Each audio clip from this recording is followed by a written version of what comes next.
Forum Dhaka ইউনিটের সংগ্রামী যুগ্ম আহ্বায়ক, ঢাকা বারের সাবেক সবল সাধারণ সম্পাদক জনাব হোসেন আলী খান হাসান স্যার।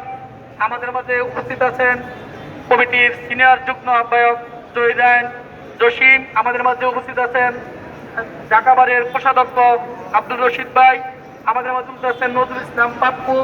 আমাদের মাঝে উপস্থিত হয়েছেন ইকবাল হোসেন সহ আমাদের মাঝে আরো অনেক উপস্থিত আছেন। আমরা আমাদের আহ্বায়ক কমিটির সদস্য আনোয়ার হোসেন, আমাদের মাহফুজ মামুন ভাই, অ্যাডভোকেট মামুন ভাই সহ সকল আইনজীবীদেরকে আমাদের ফোরামের পক্ষ থেকে ধন্যবাদ জানাচ্ছি। আপনারা রোজা থেকে আমাদের এই নিয়মিত কর্মসূচির মধ্যে অংশগ্রহণ করার জন্য।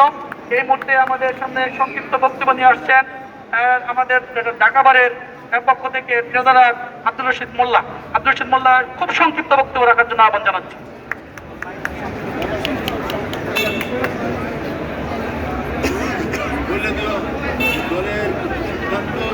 সিদ্ধান্ত যে সিদ্ধান্ত আমার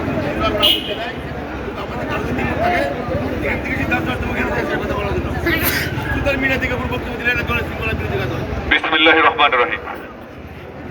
আজকের এই খুনি ফ্যাসিস্ট হাসিনার বিরুদ্ধে প্রতিবাদ সভার সংগ্রামী সভাপতি, ঢাকা ইউনিট জাতীয়তাবাদী আইনজীবী ফোরামের সংগ্রামী আহ্বায়ক আমাদের শ্রদ্ধাভাজন স্যার খুরশিদ আলম স্যার, উপস্থিত আমাদের ফোরামের সংগ্রামী সদস্য সচিব সহ আমাদের সাবেক সফল সাধারণ সম্পাদক হোসেন আলী খান হাসান ভাই সহ আব্দুল খালেক মিলন ভাই, কালাম ভাই, আবু ইউসুফ সরকার সহ নজরুল ইসলাম পাপ্পা, আমাদের সবাই উপস্থিত। প্রিয় ভাইয়ের আমার, ইতিমধ্যে আপনারা জেনেছেন যে আমাদের রাজপথে কেন আমরা থাকি এবং থাকতে হবে। যতক্ষণ পর্যন্ত গণতন্ত্র প্রতিষ্ঠাপূর্বক আগামী নির্বাচনে আমাদের বিএনপি ক্ষমতা না আসবে ততদিন পর্যন্ত আমাদের এই রাজপথে থাকতে হবে। আপনারা কিছুদিন আগে দেখেছেন, মাত্র কয়েকদিন আগে আমাদের প্রাণপ্রিয় নেতা, বাংলাদেশের ভবিষ্যৎ, আগামী দিনের রাষ্ট্রনায়ক, তিনি একজন সাধারণ মানুষের সাথে কিভাবে ফোনে কমিউনিকেশন করতেছেন। সেই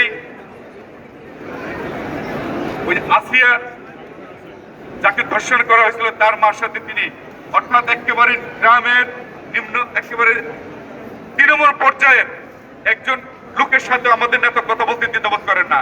অর্থাৎ আমাদের দেশের মানুষ এরকম নেতাকেই পছন্দ করেন এবং আমরা এর জন্য সবচেয়ে বেশি গর্ব করে এবং সাধুবাদ জানাই যে আমাদের নেতা একেবারে তৃণমূল পর্যায়ের সমস্ত কিছু খবর রাখেন।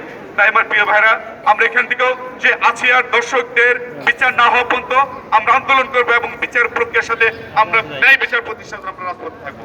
আমরা আজকে এই প্রতিবাদ সভার আয়োজনকে ধন্যবাদ জানাই এবং আমরা সর্বসময় আমরা দলের সিদ্ধান্তের বাইরে কেউ কিছু করবো না। দলের নির্দেশ অনুযায়ী দলের সর্বোচ্চ হাই কমান্ডার এবং দলের সর্বকর্মকারীর সাথে আমরা জড়িত থাকবো। এই বলে আমি আজকের বক্তব্য শেষ করছি। ধন্যবাদ সবাইকে।